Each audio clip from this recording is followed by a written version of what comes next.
नमस्कार, news blast में आप सभी का बहुत स्वागत है और आपके साथ मैं खुद दीपा बाफिला। चलिए खबरों की तरफ आगे बढ़ते हैं। राहुल गांधी निकालेंगे हल, राजस्थान पंजाब कांग्रेस में ऑल इज वेल का जिम्मा राहुल गांधी पर।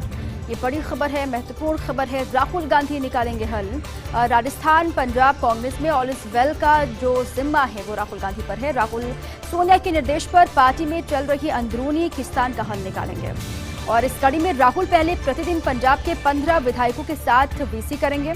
पंजाब में सीएम अमरिंदर सिंह और नवजोत सिंह सिद्धू में छिड़ी जंग से पाएंगे पार, ये भी कोशिश राहुल गांधी करेंगे क्योंकि गुटबाजी रही तो आगामी विधानसभा चुनाव में पार्टी को होगा भारी नुकसान। पंजाब में विधानसभा के चुनाव भी होने हैं और ऐसे में पार्टी में अंदरूनी गुटबाजी रहती है तो विधानसभा चुनाव में इसका खामियाजा पार्टी को उठाना पड़ सकता है और इसीलिए भी जिम्मेदारी राहुल गांधी को सौंप दी गई है।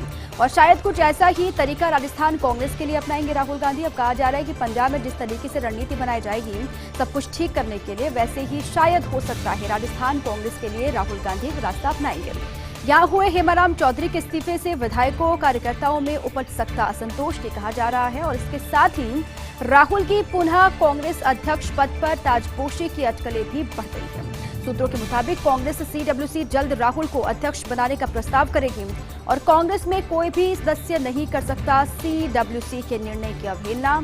अब राहुल गांधी पर पार्टी के भीतर ऑल इज वेल करने की जिम्मेदारी है, पंजाब में भी वो राजस्थान में भी, और इसीलिए कहा जा रहा है कि फिर से हो सकता है ताजपोशी की ये कवायद है और सीडब्ल्यूसी इसको लेकर मंथन भी लगातार कर रहा है, प्रस्ताव भी करेगी। और ये भी आपको याद हो कि कांग्रेस में कोई भी सदस्य सीडब्ल्यूसी के फैसले की अवहेलना नहीं कर सकता।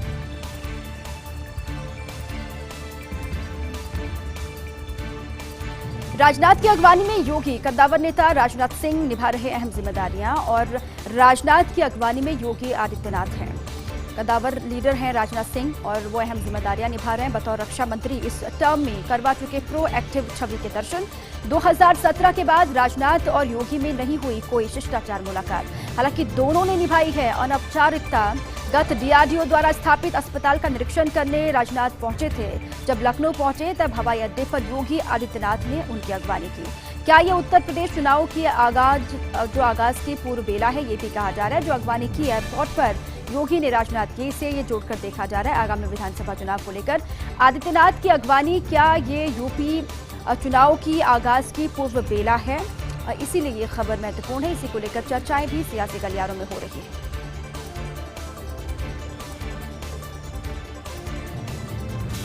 कोरोना में मौत का दूसरा नाम साबित होता है वेंटिलेटर। कोरोना में लगातार मौतों का सिलसिला जारी है, ऐसे में मौत का जो दूसरा नाम है वो साबित होता है वेंटिलेटर। राजधानी में कोरोना का ट्रीटमेंट ले रहे मरीजों से जुड़ी खबर है। प्रदेश के सबसे बड़े आरयूएचएस अस्पताल में 80% से अधिक मौतें ऐसी जिन्हें बचाने के लिए चिकित्सकों ने वेंटिलेटर की मदद ली, लेकिन काफी गंभीर हालत के चलते नहीं बच पाए अधिकांश मरीज। और पिछले 20 दिनों की बात करें तो 400 से अधिक मरीजों की वेंटिलेटर पर मौत हुई है और एंड्रोट्रैकियल ट्यूब की सफाई नहीं होने की वजह से अधिकतर जाने गई हैं और इन्फेक्शन की वजह से अधिकतर मौतें हुई, ऐसा भी कहा गया डॉक्टर्स की तरफ से। एंड्रोट्रैकियल ट्यूब की सफाई होनी चाहिए दिन में 5-6 बार, लेकिन यहाँ ट्यूब की 2 दिन में सिर्फ 3 दफा ही सफाई हो रही है और इसी वजह से ब्लैक फंगस और बैक्टीरियल इन्फेक्शन हो रहा है। और पूरे दिन में ट्यूब की 6 मरतबा सफाई करने के लिए लगते मात्र 12 मिनट, लेकिन उसके बावजूद भी लापरवाही बरती जा रही है और साफ तौर से आप देख रहे हैं जो मौतों का आंकड़ा है वो बढ़कर भी निकलकर सामने आ रहा है। अब ये लापरवाही क्यों हो रही है, जबकि ये जानकारी है कि इसमें ज्यादा वक्त नहीं लगता, फिर भी जिन पर ये जिम्मेदारी है वो लापरवाही बरतते हुए दिखाई दे रहे हैं। इसीलिए हम कह रहे हैं कि कोरोना में मौत का दूसरा नाम साबित हो रहे हैं वेंटिलेटर्स। एक बार फिर से ये खबर पूरी आपको बताते हैं। राजधानी में कोरोना का ट्रीटमेंट ले रहे मरीजों से जुड़ी ये महत्वपूर्ण खबर है। प्रदेश के सबसे बड़े आरयूएचएस अस्पताल में 80% से अधिक मौतें ऐसी जिन्हें बचाने के लिए चिकित्सकों ने वेंटिलेटर की मदद ली, लेकिन काफी गंभीर हालत के चलते मरीजों की जान नहीं बच पाई। अधिकांश मरीज ऐसे जिन्होंने अपनी जान गंवा दी। पिछले 20 दिनों की बात करें तो 400 से अधिक मरीजों की वेंटिलेटर पर मौत हुई है और साथ ही एंड्रोट्रैकियल ट्यूब की सफाई नहीं होने की वजह से अधिकतर जाने गई हैं। इन्फेक्शन की वजह से भी अधिकतर मौतें हुई। ऐसा कहा कि एंड्रोट्रैकियल ट्यूब की दिन में 5 से 6 बार सफाई होनी चाहिए, लेकिन ये ट्यूब की 2 दिन में सिर्फ 3 बार ही सफाई हो रही है। इसी वजह से ब्लैक फंगस और बैक्टीरियल इन्फेक्शन का खतरा और भी बढ़ जाता है। पूरे दिन में ट्यूब की 6 मरतबा सफाई करने के लिए सिर्फ 12 मिनट लगते हैं, लेकिन उसके बावजूद भी लापरवाही बरकरार है।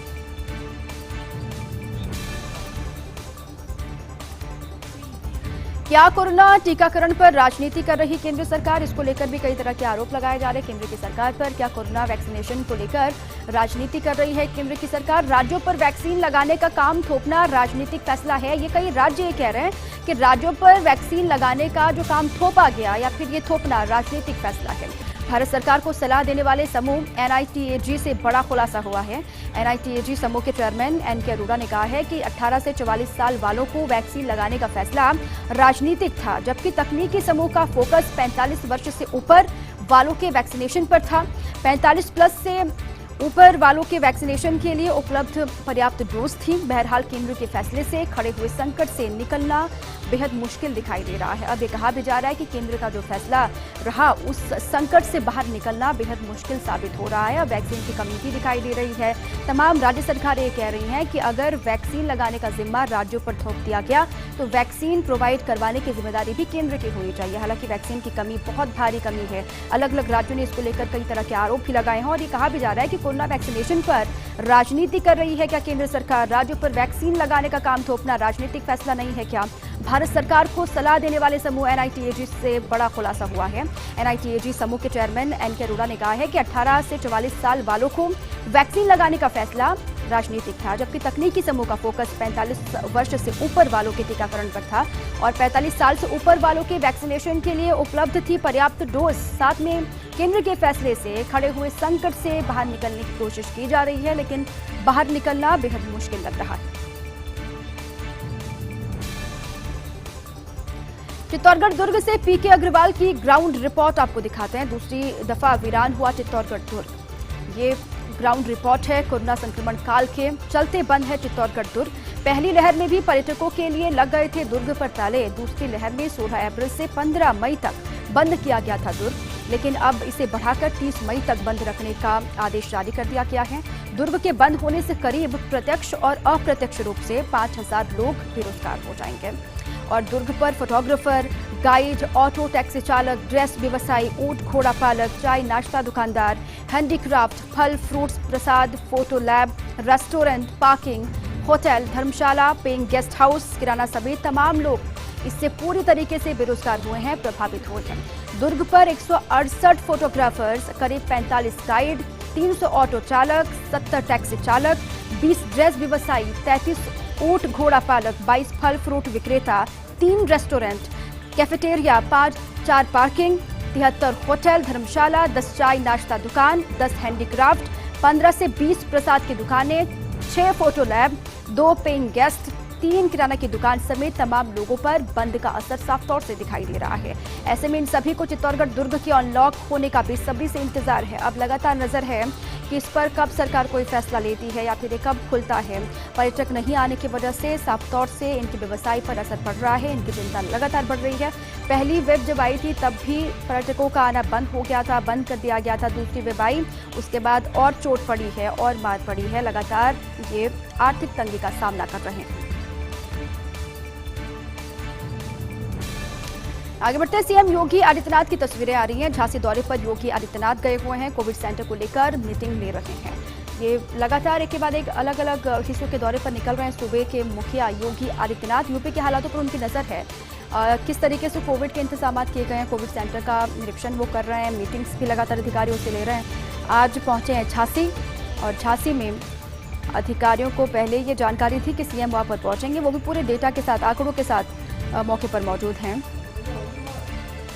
आंकड़ों से रूबरू करवाया जाएगा सीएम योगी आदित्यनाथ को कि वहां पर किस तरीके से इंतजामात हैं, किस तरीके से केसेस निकलकर सामने आ रहे हैं, कहां से लापरवाही बरती जा रही है। हालांकि साफ तौर से सरकार ने कह दिया है कि जहां पर भी लापरवाही की खबर आती है या फिर लापरवाही बरती जाती है तो वहां पर कार्रवाई होगी। वो चाहे आम लोग अगर लापरवाही बरतेंगे उन पर भी अधिकारियों को निर्देश दे दिए गए हैं कि आपको कार्रवाई करनी है। अगर प्रशासनिक स्तर पर कोई हिला हवाली दिखाई देती है, कोई लापरवाही उनकी भी सामने आती है तो उन पर भी कार्रवाई होगी। लेकिन यूपी के अलग अलग हिस्सों में ताबड़तोड़ कई दौरे, खुद ग्राउंड पर जाकर वहां का हालचाल जान रहे हैं सीएम योगी आदित्यनाथ। वही तस्वीरें भी हम आपको दिखा रहे हैं।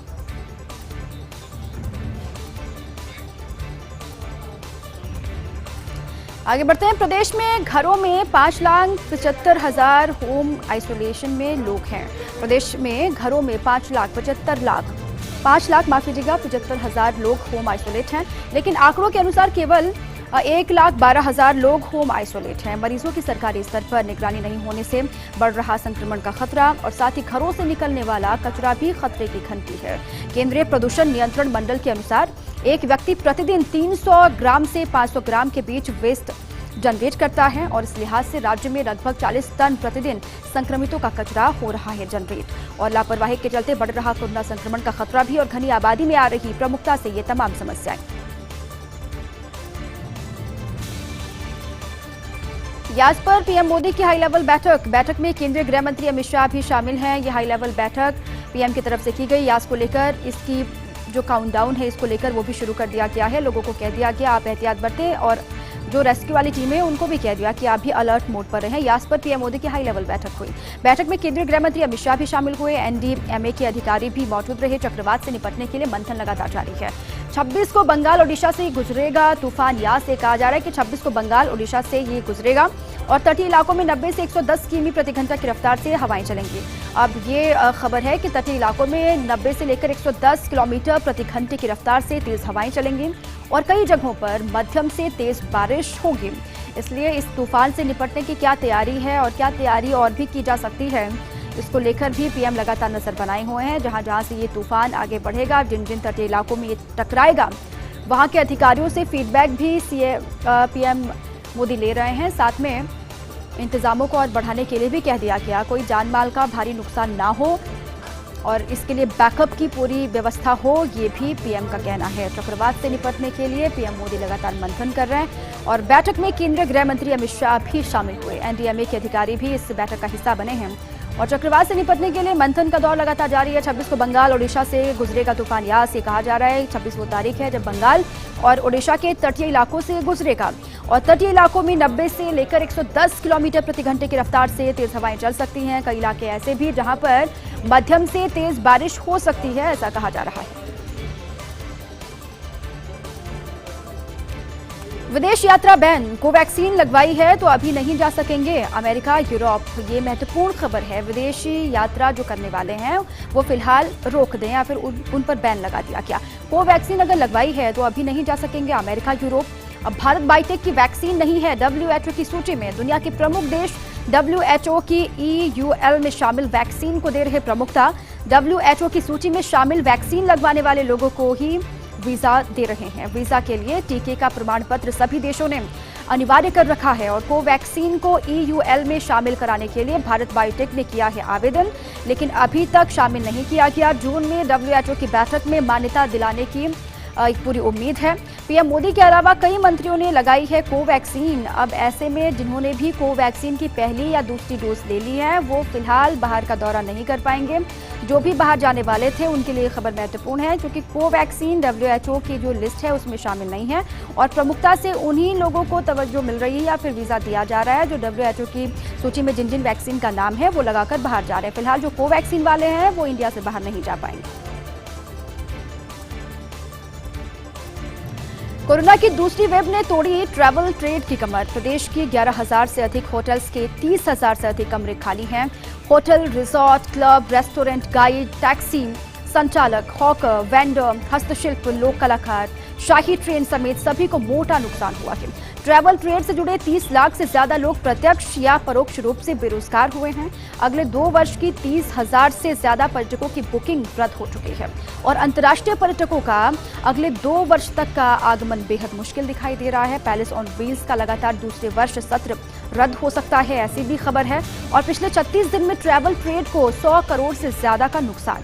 कोरोना की दूसरी वेव के बाद घरेलू पर्यटकों को भी आकर्षित करना बेहद मुश्किल हो गया है। अब अक्टूबर में ही खुल पाएगा वाइल्ड लाइफ टूरिज्म। प्रदेश में लॉकडाउन के चलते बंद है वाइल्ड लाइफ टूरिज्म और 24 मई के बाद भी लॉकडाउन बढ़ने की संभावना है। अब ये कहा जा रहा है, लगातार इसको लेकर मंथन भी हो रहा है। 24 मई के बाद हो सकता है कि लॉकडाउन को बढ़ा दिया जाए और ऐसे में फिलहाल वाइल्ड लाइफ टूरिज्म खुलता हुआ दिखाई नहीं दे रहा। आगे बढ़ते हैं, जून में भी वाइल्ड लाइफ टूरिज्म शुरू होने की संभावना कम है। ऐसी भी खबर है कि जून में भी वाइल्ड लाइफ टूरिज्म शुरू होने की संभावना बेहद कम दिखाई देती है। 1 जुलाई से 3 महीने के लिए बंद हो जाते प्रदेश के टाइगर पार्क। मॉनसून में 3 महीने बंद रहते हैं प्रदेश के टाइगर पार्क और ऐसे में 1 अक्टूबर से पहले अब टाइगर सफारी मुश्किल। वन विभाग लौटा सकता है एडवांस बुकिंग की राशि, ऐसी भी खबर है। या राशि को अगली तिथियों के लिए किया जा सकता है समायोजित।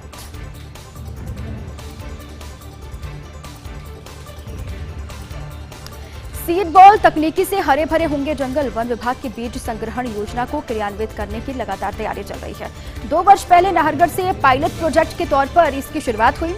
केन्या की तर्ज पर सीड बॉल तकनीक का उपयोग एक एनजीओ द्वारा शुरू किया गया था प्रोजेक्ट। और चारकोल गोबर की बॉल में रखा जाता है बीज को और बॉल को मानसून के समय फेंका जाता है जंगल में। और इसीलिए ये खबर बेहद महत्वपूर्ण है। कहा यह जा रहा है कि सीड बॉल तकनीक से हरे भरे होंगे जंगल। ये पूरी तैयारी चल रही है।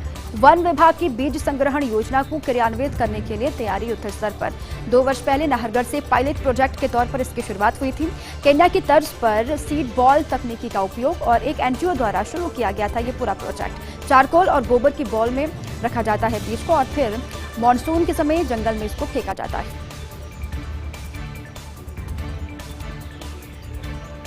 दिल्ली से पता चल रही है राजस्थान की आबोहवा। राज्य की वायु नाप रहा केंद्र का समीर। ये बड़ी खबर है, महत्वपूर्ण खबर है। दिल्ली से पता चल रही राजस्थान की आबोहवा, राजस्थान की वायु नाप रहा केंद्र का समीर। और साथ ही प्रदूषण नियंत्रण मंडल का राज्य वायु ऐप 2 वर्ष से बंद। केंद्रीय प्रदूषण मंडल के ऐप समीर से लिया जा रहा डेटा। प्रदेश के शहरों की आबोहवा केंद्र के ऐप समीर पर निर्भर है। IIM पुणे ने राज्य वायु ऐप से तोड़ा था नाता और 2 वर्ष पहले कर लिया था अपना करार समाप्त। तभी से केंद्रीय प्रदूषण नियंत्रण मंडल पर निर्भर हो गया राज्य प्रदूषण मंडल। और प्रदूषण नियंत्रण मंडल 2 वर्ष में भी नहीं चालू कर सका राज्य वायु ऐप।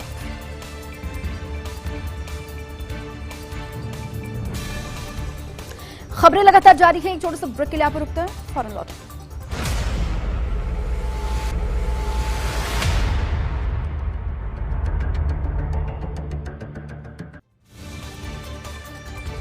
ब्रेक के बाद चलिए एक बार फिर से आगे बढ़ते हैं खबरों की तरफ। बड़ी और महत्वपूर्ण खबर है, सीएम गहलोत कल देंगे प्रदेश को सौगात। विभिन्न शिलान्यास और लोकार्पण करेंगे गहलोत।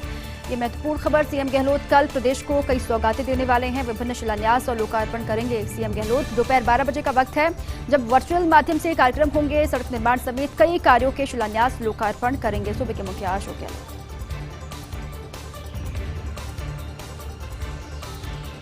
जयपुर जिले में 10 दिन में 847 शादियां। 31 मई तक 8 सावे पर 847 शादियों की प्रशासन को सूचना मिली है। 26 मई को अबुध सावे पीपल पूर्णिमा पर सबसे ज्यादा शादियां। प्रोटोकॉल टूटा तो हो सकता है कोरोना विस्फोट, ऐसा भी कहा जा रहा है। विवाह की सूचना नहीं देने पर लग सकता है 1 लाख तक का जुर्माना। 1 साल से वेडिंग कारोबार ठप होने से हो चुका 2500 करोड़ का नुकसान। जो उम्मीद जगी थी वो भी फिलहाल पूरी होती हुई दिखाई नहीं दे रही है। जो वेडिंग कारोबार से जुड़े हुए लोग हैं उनको लगातार उम्मीद है कि शादियां होंगी तो उनका कारोबार आगे बढ़ेगा। फिलहाल कोविड की वजह से नुकसान बरकरार।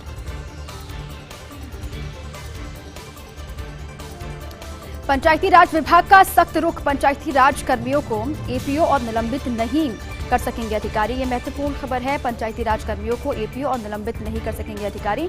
विभाग की अनुमति के बिना नहीं कर सकेंगे एपीओ और निलंबित। विभाग ने इस संबंध में जारी किया है परिपत्र। वर्तमान में कार्मिकों को एपीओ करने की सूचना नहीं दी जाती विभाग को और राजनीतिक और व्यक्तिगत कारणों से आए दिन हो रही थी कार्रवाई। इसी को लेकर यह खबर महत्वपूर्ण है।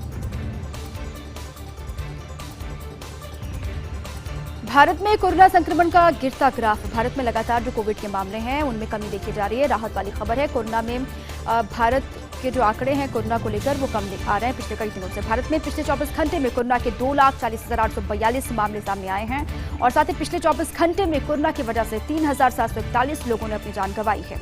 और भारत में पिछले 24 घंटे में कोरोना के 3,55,102 मरीज रिकवर होकर वापस घर लौटे। और साथ ही भारत में कोरोना के अब तक 2,65,30,132 मामले सामने आ चुके हैं। और भारत में अब तक कोरोना के 2,34,25,467 मरीज रिकवर होकर वापस घर लौटे।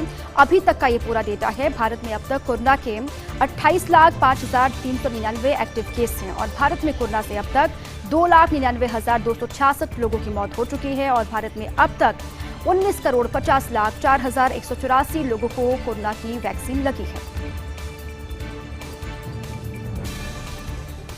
आने वाले दिनों में देश में खड़ा हो सकता है वैक्सीन संकट। इसको लेकर कई राज्य की सरकारें चिंतित भी दिखाई दे रही हैं, कई आवाजें भी उठाई जा रही हैं। ये खबर महत्वपूर्ण है कि आने वाले दिनों में देश में खड़ा हो सकता है वैक्सीन संकट। वैक्सीनेशन की देशव्यापी नीति नहीं होने से बढ़ सकती है परेशानी। ये कहा जा रहा है कि वैक्सीन की देशव्यापी नीति जो नहीं है उसकी वजह से परेशानी बढ़ सकती है। इससे पैदा होगा स्वास्थ्य का संकट भी और आर्थिक संकट भी। स्वास्थ्य का संकट तो होगा ही, लेकिन साथ में आर्थिक संकट भी पैदा हो सकता है। हालांकि राज्यों ने वैक्सीन के लिए ग्लोबल टेंडर करना शुरू किया है, लेकिन टेंडर में कई गुना ज्यादा कीमत मांग सकती विदेशी कंपनियां। ये भी कहा जा रहा है बावजूद इसके कंपनियों के पास दूसरे देशों के एडवांस ऑर्डर भी। ऐसे में लाखों करोड़ों खर्च के बाद भी ठगा सा महसूस करेंगे राज्य सरकार। क्या कोरोना संकट काल में भी रिजर्व बैंक में हो रही बम्पर कमाई? ये महत्वपूर्ण खबर है। क्या कोरोना संकट में भी रिजर्व बैंक में बम्पर कमाई हो रही है या फिर अपने रिजर्व में से पैसा निकालकर भारत सरकार को दिया? हाल ही आरबीआई ने केंद्र को दिया 99,122 करोड़ का अतिरिक्त लाभांश, जबकि खुद सरकार का आरबीआई द्वारा 53,500 करोड़ देने का था अनुमान। लेकिन केंद्रीय बैंक ने केवल 9 महीने में ही लगभग दोगुनी रकम दी, जो भी एक बार फिर बढ़े मौके पर आरबीआई ने सरकार की मदद की है। इसको लेकर कई तरह की बातें की जा रही हैं।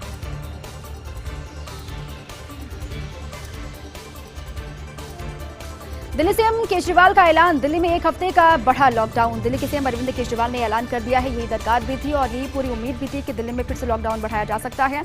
दिल्ली में एक हफ्ते का बढ़ा लॉकडाउन। 31 मई सुबह 5 बजे तक लॉकडाउन को बढ़ा दिया गया। केस घटने पर 31 मई से अनलॉक करेंगे केजरीवाल। दिल्ली में धीरे धीरे पाबंदियां हटाएंगे, ये सीएम केजरीवाल ने कहा है। भीलवाड़ा से बड़ी खबर है। करंट से 2 मासूमों की दर्दनाक मौत हो गई है। मौके पर ही भाई बहन की दर्दनाक मौत हुई। रतनपुरा निवासी 10 साल की इंदिरा और 7 साल के महेंद्र की मौत हुई है करंट की चपेट में आने से। गंगापुर की सालेरा पंचायत के रतनपुर गांव की ये पूरी घटना है। रतनपुर निवासी दोनों ही बताए जा रहे हैं। 10 वर्षीय इंदिरा और 7 साल के महेंद्र की करंट की चपेट में आने से मौत हो गई है। गंगापुर की सालेरा पंचायत के रतनपुरा गाँव की ये पूरी घटना। पुलिस पहुंची है मौके पर। आंध्र सीएम जगन मोहन रेड्डी की बढ़ सकती है मुश्किलें। कुछ समय पहले जगन ने जस्टिस एनवी रमन्ना के खिलाफ लिखी थी एक चिट्ठी। अब मुश्किलें बढ़ सकती है जगन मोहन रेड्डी की, ये कहा जा रहा है। और चिट्ठी में जस्टिस रमन्ना और हाईकोर्ट जजों पर लगाए थे गंभीर आरोप। हालांकि उस समय चिट्ठी को लेकर नहीं शुरू हो पाई थी अवमानना की कार्रवाई। अब जस्टिस रमन्ना के सीजीआई बनने के बाद बढ़ सकती हैं जगन की मुश्किलें, ऐसा कहा जा रहा है। जगन खुद ही कई मामलों में आरोपी हैं और लंबे वक्त तक जेल में रह चुके हैं। पंजाब में गेहूं का रिकॉर्ड उत्पादन। 6 महीने से कृषि कानूनों के विरोध में आंदोलन पर किसान और किसानों की पत्नियों ने रसोइयों के अलावा संभाला खेत का मोर्चा। बड़ी संख्या में आपको याद होगा किसान आंदोलन में पंजाब हरियाणा के ही किसान शामिल थे। इसलिए हम कह रहे हैं कि किसानों की पत्नियों ने रसोइयों का काम तो संभाला, लेकिन इसके अलावा खेत का मोर्चा भी उन्होंने संभाला। बुवाई से लेकर खाद का छिड़काव और फसल कटाई तक खुद की। नतीजतन सरकारी एजेंसी को गेहूं बेचने का ऑल टाइम रिकॉर्ड तोड़ा। 13 मई तक 132,16,187 मीट्रिक टन गेहूं बिका फसल मंडियों में और किसानों ने 26,000 करोड़ रुपए की कमाई की, जो पिछले सीजन की तुलना में 1,400 करोड़ रुपए ज्यादा है।